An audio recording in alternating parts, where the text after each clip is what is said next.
जी हाँ, आप लोग सही देख रहे हैं। रोशन रोही का फिर से गाने का सेट सॉन्ग गाने का पोस्टर आप सबके बीच में रिलीज कर दिया गया है। जिस गाने का टाइटल आप लोग देख ही रहे हैं, जिस गाने का टाइटल है का मुँह दिखाई माई के। आप सबको बता दूं कि फिर से रोशन रोही बहुत दिन बाद सेट सॉन्ग गाने लेकर आए हैं, जिस गाने का रिलीज बहुत कम समय में आप सबके बीच में रिलीज किया जाएगा। आप सबको बता दूँ इस गाने का टाइटल आप लोग देख ही रहे हैं, का मुँह दिखाई माई के।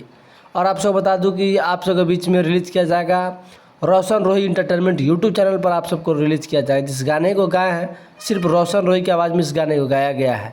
और आपको बता दूं कि इस गाने को लिखे हैं आयुष राज सिंह। बहुत ही अच्छे गाने लिखा गया है। और आप सबको बता दूं कि इस गाने का म्यूजिक यानी संगीत है विकी बॉक्स के द्वारा दिया गया है। और इस गाने में दिखेंगे रोशन रोही और शिवानी सिंह, जो एक्ट्रेस है वो अच्छी मॉडल है, अच्छे रूप में की है। और जिस गाने का टाइटल आप लोग देख रहे हैं का मुँह दिखाई माई के, हमारा माई के। और इस गाने का बहुत अच्छा रिस्पांस समझिए कि यूट्यूब पे जब से आया तो हल्का मच रहा है टीजर आने के बाद। और आप सब इस गाने को फुल गाना सुनेंगे तो देखेंगे क्या रोशन रोही और शिवानी सिंह इस दर्द भरा गाने में रोड की है।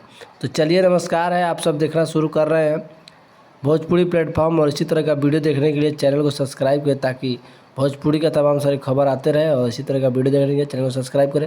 फिर मिलते हैं नेक्स्ट वीडियो में आप सबके बीच में 31 तारीख को, यानी कल सुबह 8 बजे आप सबको सुनने को मिलेगा रोशन रोही इंटरटेनमेंट यूट्यूब चैनल पर। तो आप सब जाइएगा, सुनिएगा और ढेर सारा प्यार दीजिएगा। का मुँह दिखाई हमारा माई के। जाइए इस तरह का गाना देखने के लिए वीडियो को शेयर कीजिए।